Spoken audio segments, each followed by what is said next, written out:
अस्सलाम वालेकुम ladies and gentleman. आज दी लॉ डॉक्स के अगले एपिसोड में मैं आपके सामने बहुत इम्पोर्टेंट और निगलेक्टेड जो लॉ है उसको डिस्कस करूंगा।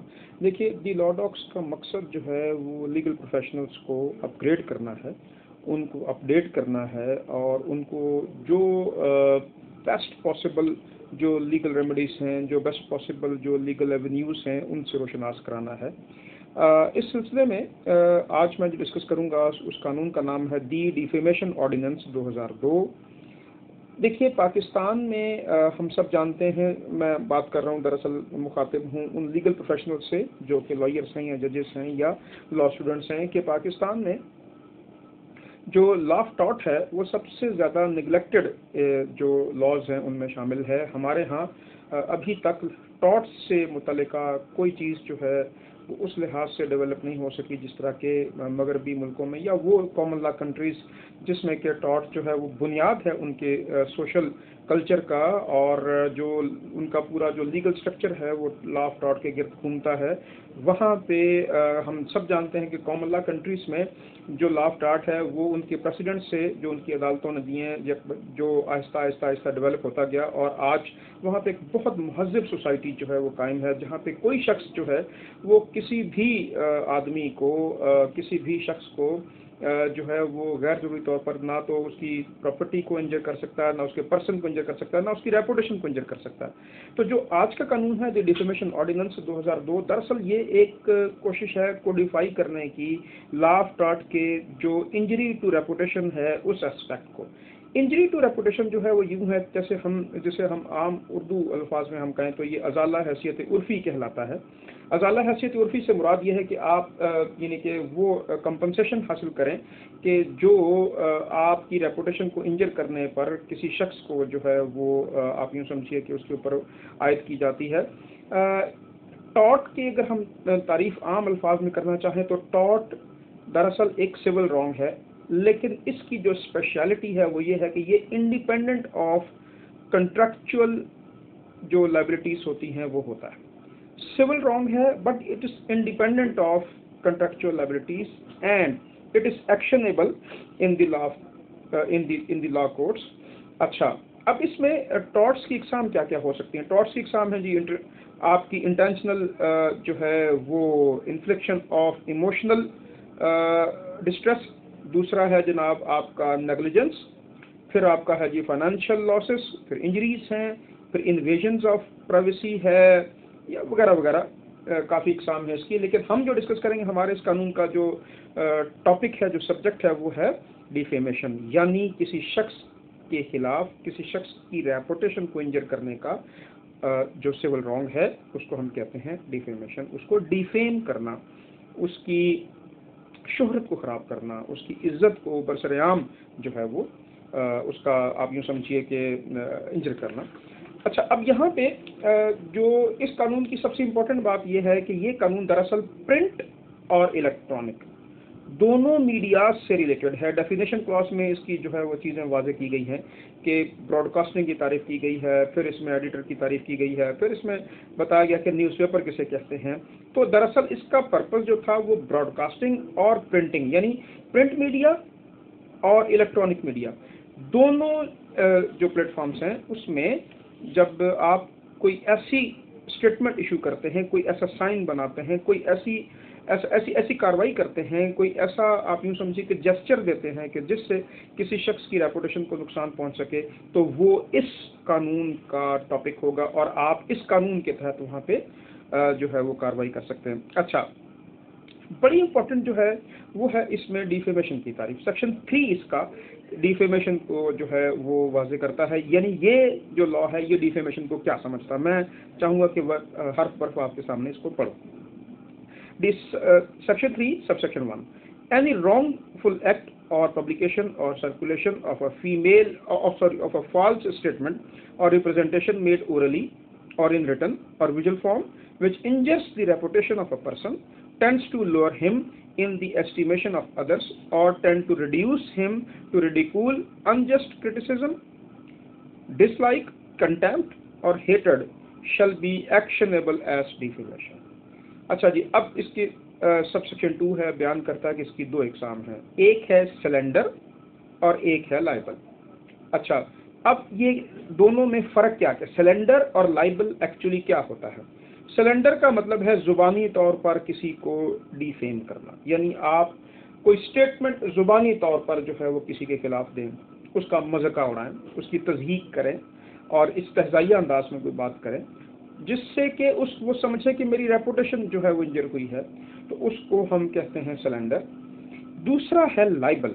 इसका मतलब है कि प्रिंट मीडिया में, अखबार में, रिसाले में, मैगजीन में, पोस्टर्स में, किसी तरीके पे आपने कोई तहरीर ऐसी छापी है कि जो किसी शख्स की रेपुटेशन के खिलाफ है।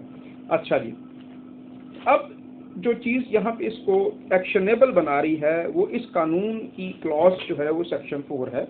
सेक्शन 4 है डिफेमेशन एक्शनेबल, यानी अब यूँ समझिए कि कोई भी ऐसा मामला जिसको हम कहें कि ये एक्शनेबल हो सकता है, तो वो सेक्शन 4 के तहत इस कानून में जो है वो आएगा।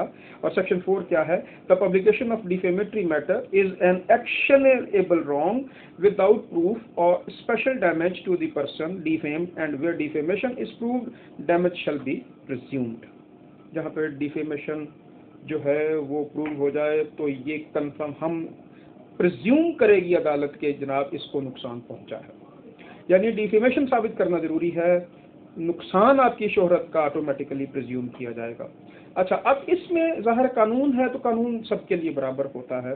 इसमें सेक्शन 5 जो है वो बड़ा खूबसूरत एक है कि डिफेंसेस क्या क्या होंगे, यानी अगर किसी शख्स ने किसी के खिलाफ कोई स्टेटमेंट या इशू कराई है या लिखी है या शो की है किसी प्रिंट मीडिया में, तो उसके खिलाफ डिफेंसेस क्या क्या हासिल हैं, उस पर्टिकुलर डिफेंडेंट को जिसके खिलाफ ये जो है वो इस कानून के तहत कार्रवाई की जाए तो उसको क्या डिफेंसेस हासिल हैं। डिफेंसेस है कि जनाब ये इसमें ए से लेकर और जी तक मैटर्स हैं, कुछ हैं मैं आपको भी सामने बयान करता हूँ कि ये गैर मुतल्लिका आदमी के मुतालिक बात की गई है, या ये मुफाद आम से रिलेटेड कोई बात थी जो की गई है, या कोई ऐसी बात की गई कि दरअसल जो मबनी पर सच है उसके पीछे पूरा रिकॉर्ड मौजूद है, या कि इसमें उस शख्स एसेंट शामिल थी खुद जिसके बारे में ये बात की जा रही है, या जनाब आपने की है और उसमें उसी तरीके से माफ़ी मांग ली गई है, या आपने अगर कोई चीज़ छपवाई थी तो फिर उसमें उसी तरीके से माफ़ी भी मांग ली गई है और उसको माफ़ी मिल भी गई थी। और दूसरा है कि ये प्रिविलेज्ड कम्युनिकेशन जो है वो थी, इस वजह से ये इस कानून का मौजू नहीं बन सकती।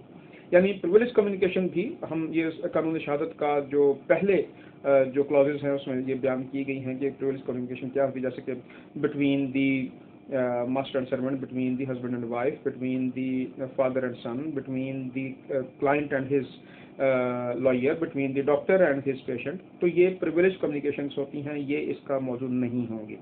अच्छा, आगे चलते हैं। अब ये है कि एब्सोल्यूट प्रिविलेज क्या होगी।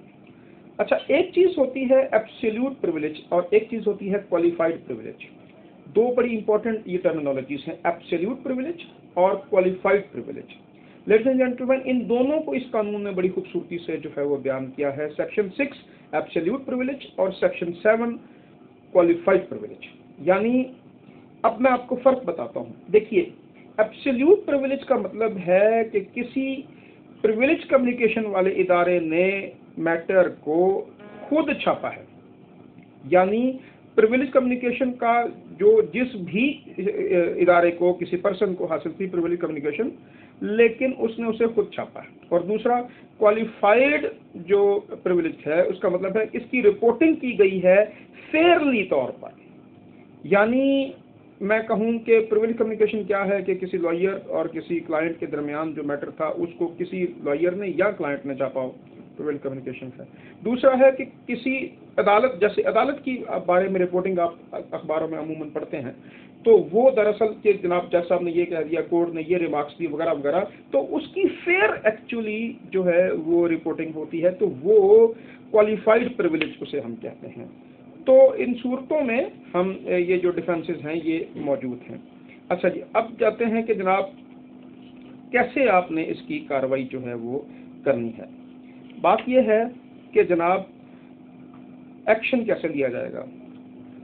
अगर आपको इल्म हुआ कि आपके खिलाफ किसी शख्स ने कोई आपकी शोहरत में नुकसान पहुंचाने की स्टेटमेंट या शाये की है या ब्रॉडकास्ट की है, तो 15 दिन के अंदर अंदर आपने इसका नोटिस लेना है और नोटिस अगले फरीक को देना है कि 2 माह का वक्त जो है वो आपने उस फरीक को देना कि 2 माह के अंदर अंदर आपको या कंपनसेट करे या आपसे माफी मांगे।